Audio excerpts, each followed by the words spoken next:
পরিষদের সভাপতি এবং জেলা পরিষদ প্রশাসক জেলা বিজেপির আহ্বায়ক জনাব মাহমুদ সহ অন্যান্য মাহমুদ আপনি উদ্যোগ নয়, আমরা যারা সমাজের মানুষ রয়েছি যার যতটুকু অবদান যেখানে রাখা সম্ভব সেখানে ততটুকু অবদান রেখেই আমাদের নিজের বাংলাদেশ নিজের এটা প্রত্যেকের আমাদের বাংলাদেশকে আমাদেরই গড়ে তুলতে হবে। সরকার আমাদের পাশে রয়েছে, আমরা যেন সরকারের হাতকে শক্তিশালী করি। তো যাই হোক, আমি এই কথাগুলো এই জন্য বললাম যে এরকম একটি মহতী উদ্যোগ দেখে আমার মনে হয়েছে যে এই যুগে এই ধরনের কাজ আমরা খুব কম হতে দেখি। আমার মনে হয় না যে গত 20 বছরে এই এলাকায় কেউ কোনো স্কুলের জন্য বা কলেজের জন্য কেউ বড় একটা জায়গা 1 বিঘা 2 বিঘা 3 বিঘা জায়গা দান করেছে, আমার মনে হয় না, আমি শুনি নাই। তাহলে এই উদ্যোগগুলি কে নেবে? এই উদ্যোগ আমাদের তো জনসংখ্যা বাড়ছে, আমাদের ছেলে মেয়ের চাপ বাড়ছে।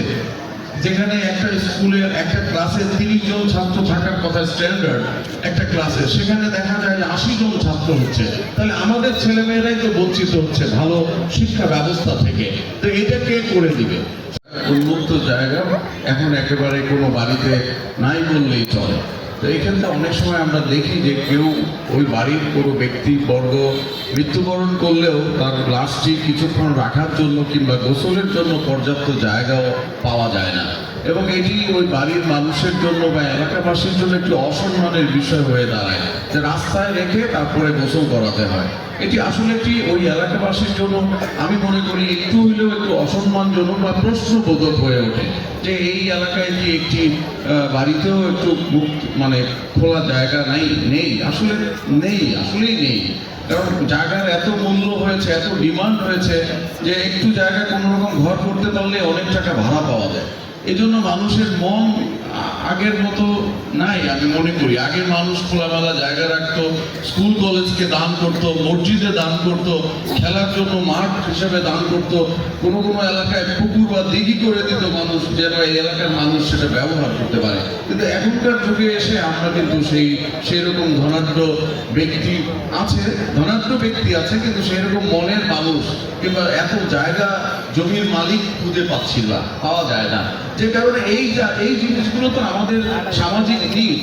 খেলার মাঠের আমাদের প্রয়োজন রয়েছে, আমাদের ঈদগাহ হিসেবে ঈদের জামাত পড়ার জন্য এই এলাকার মানুষ মিলে একটা জায়গার প্রয়োজন রয়েছে, গোরস্থানের জন্য জায়গার প্রয়োজন রয়েছে। এখন আগে আমাদের পূর্বপুরুষরা যেটুকু জায়গা দিয়ে গেছে গোরস্থানের জন্য, এখন সেখানেও এত মানুষ যে সেখানেও এখন গোরস্থানেও জায়গা হচ্ছে না।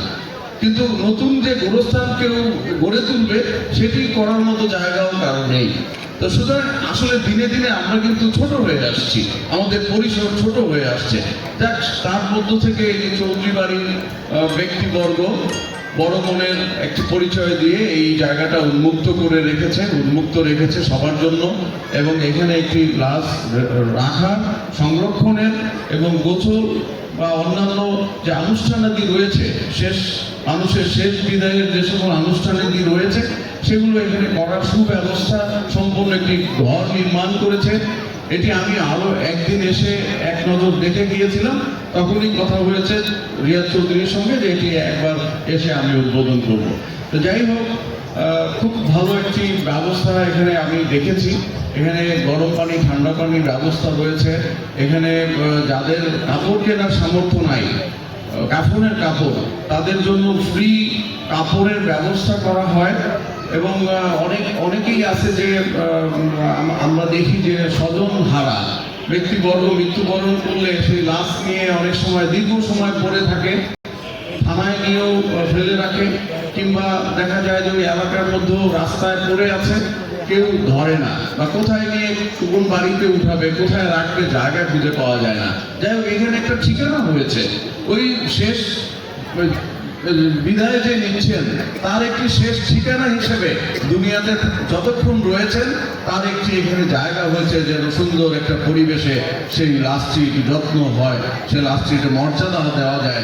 এই সুযোগটা চৌধুরী বাড়ির ব্যক্তিবর্গ যারা করে দিয়েছেন, আমি তাদেরকে আমার জেলা বিএনপি, থানা বিএনপির পক্ষ থেকে একেবারেই অন্তরের অন্তঃস্থল থেকে সবাইকে ধন্যবাদ জানাই।